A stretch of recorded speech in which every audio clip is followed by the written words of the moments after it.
My first question, Jeff, is how many people were living out here whenever Dyer and the film crew arrived? Just me. Just you? Just me. Okay. What about Lee? And Lee was in the hospital at the time. Lee was in the hospital at yes. the time. And I understand there was a lady named Jenny. There's a long story behind that. You would actually have to talk to Lee about that one. Okay. Yeah. Were they together? You don't want to comment on that? They weren't. They weren't together? They're not together anymore. How many people were, would you say that they had out here, including the film crew and everybody that's with Dyer and everything?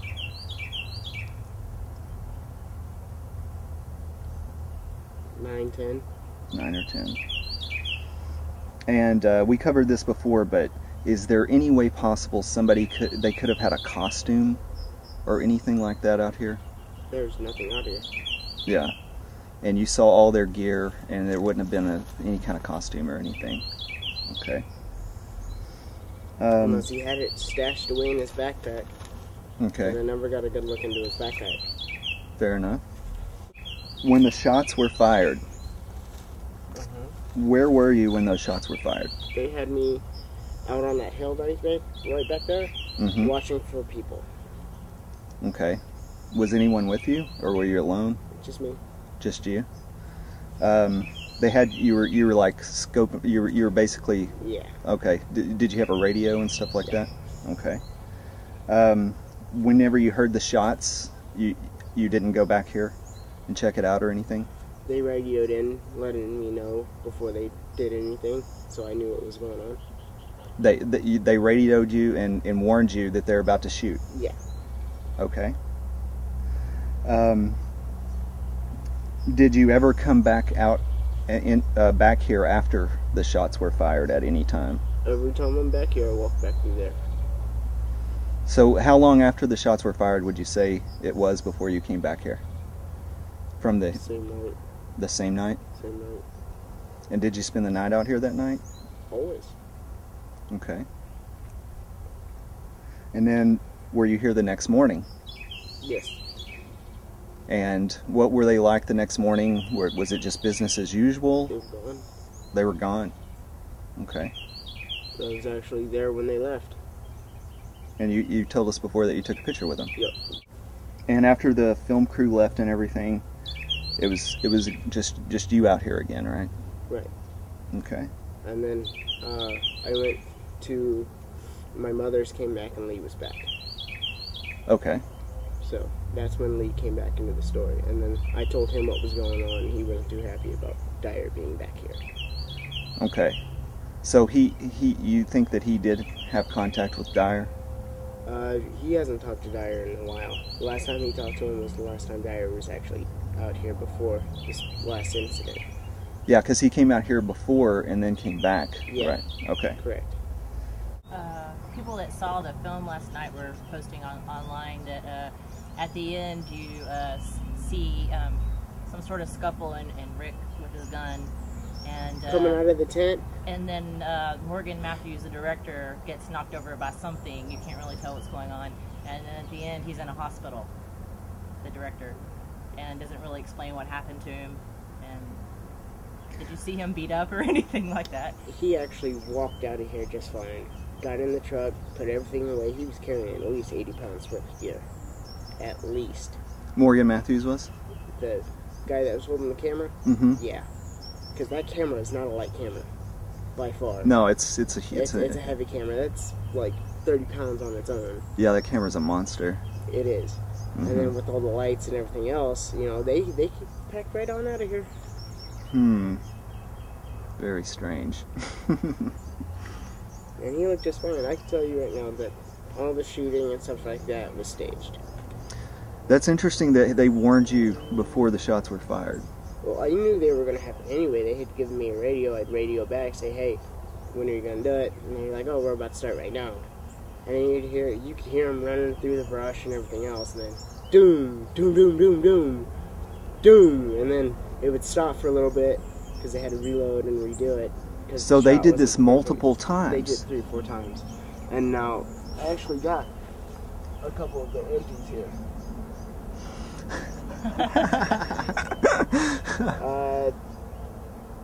30-06 spring. 30-06. I'll be goddamned. So they weren't. Let me check that out. I'm going to hold it up to the camera here.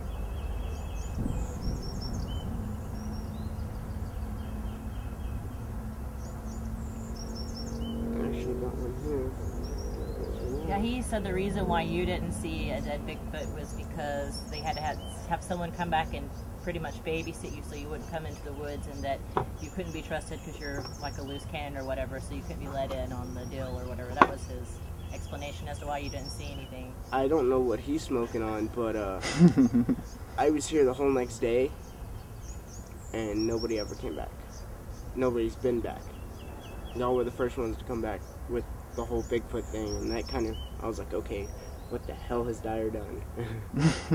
But when y'all told me that the thing that he shot Bigfoot, that intrigued me, definitely. Man.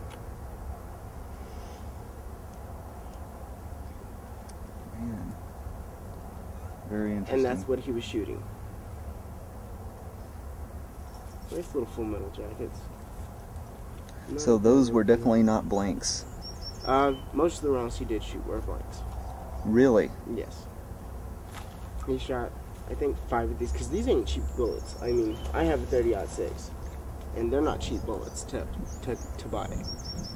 I mean, a pack of 20 goes for like $50 almost. I mean, they're not cheap. Yeah.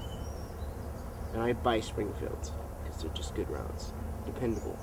As you can tell, this one's never been fired. Yeah.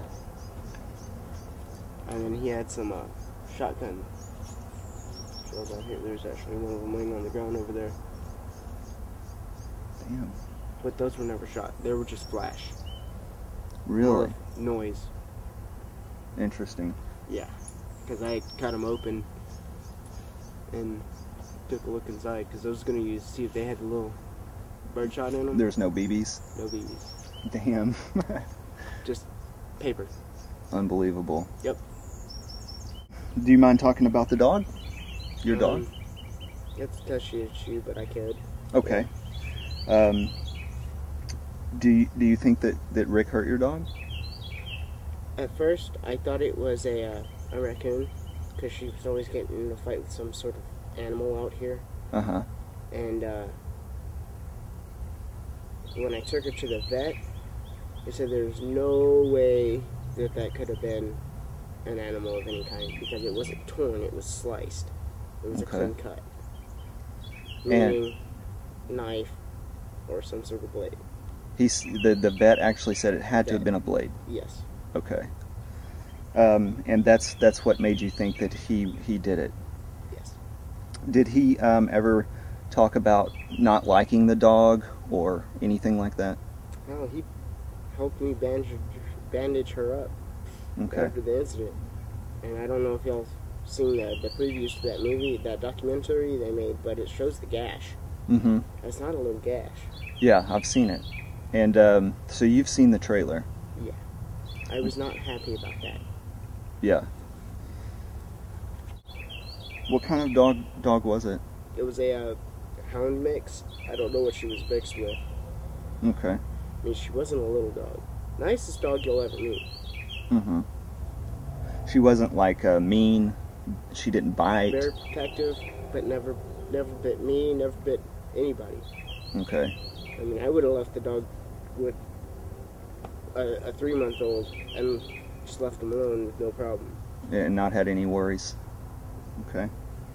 Although she did freak people out because of her little thing she did. When she first saw people, she would literally bare her teeth, but not in anger or aggression or anything like that. She'd smile. It's her smile.